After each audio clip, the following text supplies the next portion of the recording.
Hai Smart Traders and Investor, kembali lagi bersama saya Kadek Mertayasa di channel Iuk Nabung Saham.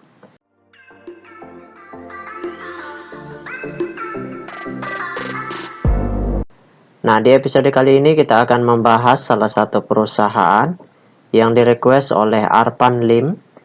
Kode sahamnya TOTO, nama perusahaannya yaitu PT Surya Toto Indonesia Tbk.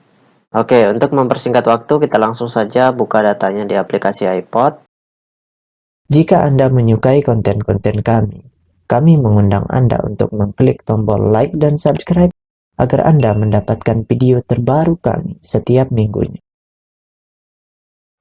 Nah, selanjutnya kita ganti kode sahamnya di sini TOTO, kemudian kita enter.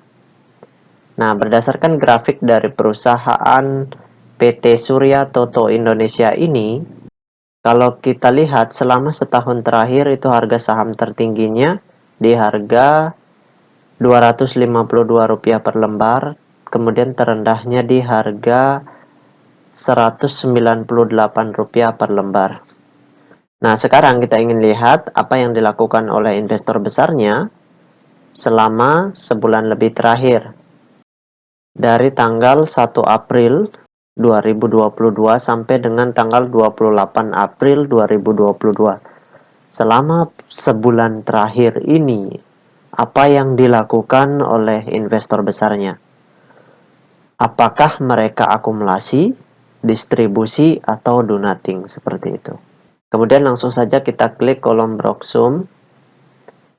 Nah, selanjutnya ini kita okekan dulu. Di sini kita ganti kode sahamnya TOTO.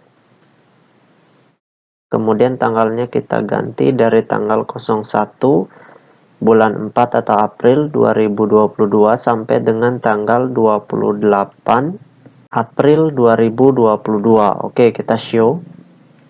Nah, berdasarkan data broker summary atau data transaksi dari perusahaan PT Surya Toto Indonesia Tbk ini, kalau kita hitung total lot yang dibeli dengan total lot yang dijual secara keseluruhan dengan menggunakan tools tambahan yaitu Detektor, maka dapat ditarik kesimpulan bahwasannya selama sebulan lebih terakhir ini investor besarnya melakukan aksi normal akumulasi.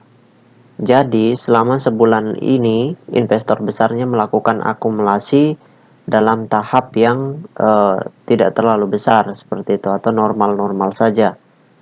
Nah, sekarang kita tutup dulu data broker summary-nya. Nah, selanjutnya kita cek data peta kepemilikannya untuk melihat potensi jangka panjang dari perusahaan Toto ini, apakah layak atau tidak, seperti itu. Tetapi sebelum itu, bagi rekan-rekan investor yang ingin bertanya atau yang ingin request, silakan komen di kolom komentar.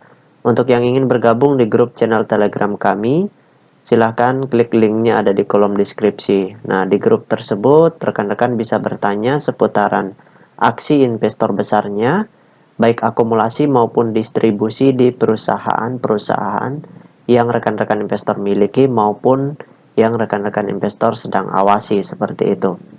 Nah, berdasarkan hasil riset yang saya lakukan dengan mengumpulkan data-data dari SRO Bursa Efek Indonesia dan data-data dari sekuritas, maka dapat ditarik kesimpulan bahwasannya 14,3% perusahaan PT Surya Toto Indonesia Tbk ini 14,3% sahamnya telah dicetak dalam bentuk scriptless. Nah, sisanya itu masih dalam bentuk saham warkat seperti itu atau saham sertifikat fisik. Nah, dari 14,3% saham yang beredar di publik, kepemilikan investor besarnya di sini sebesar 0%. Artinya tidak ada satupun investor besar, baik itu institusi maupun lokal, individual, itu memiliki porsi kepemilikan di atas 5%. Jadi semuanya investor pemegang saham, pengendali yang memegang saham scriptless-nya itu tidak ada satupun yang memiliki di atas 5%. Seperti itu. Jadi semuanya di bawah 5% dan di atas 2% seperti itu. Ada juga yang di bawah 2%. Nah, kemudian kepemilikan investor retail di perusahaan ini sebesar 26,5%. Nah, ini porsi kepemilikan retail yang sudah sangat besar, melebihi ambang batas maksimum kepemilikan retail, seperti itu. Nah, sisanya itu dimiliki oleh investor semi retailnya. Nah, jadi kesimpulannya karena perusahaan ini masih akumulasi, sebaiknya diperhatikan terus ketika akumulasinya meningkat, berubah menjadi aksi mereka masif akumulasi, maka pada saat itu rekan-rekan bisa masuk seperti itu atau membeli perusahaan ini. Nah, kalau untuk investasi jangka panjang sebaiknya dihindari dulu karena kepemilikan investor besarnya di sini 0%. Seperti itu. Jadi, tunggu kalau investor besarnya, pengendali atau founder perusahaan itu mencetak saham baru atau dalam hal ini right issue, kemudian porsi kepemilikan yang beredar di publik bertambah, kemudian ada investor besar yang bersedia untuk menginvestasikan uangnya di sini dalam jumlah besar. Kemudian pada saat itulah kita mulai mempertimbangkan ketika sudah ada investor besar, institusi maupun lokal yang masuk ke perusahaan ini. Seperti itu. Nah, itu saja yang dapat saya sharingkan untuk Arpan Lim. Bagi rekan-rekan investor, jika ada yang ingin ditanyakan atau ada yang ingin di-request, silahkan komen di kolom komentar. Untuk yang ingin bergabung di grup channel Telegram kami, silahkan klik linknya ada di kolom deskripsi. Di channel Telegram, rekan-rekan bisa bertanya seputaran aksi investor besar dari perusahaan-perusahaan yang rekan-rekan awasi seperti itu atau yang rekan-rekan miliki. Baik rekan-rekan investor, see you next time. Salam cuan selalu.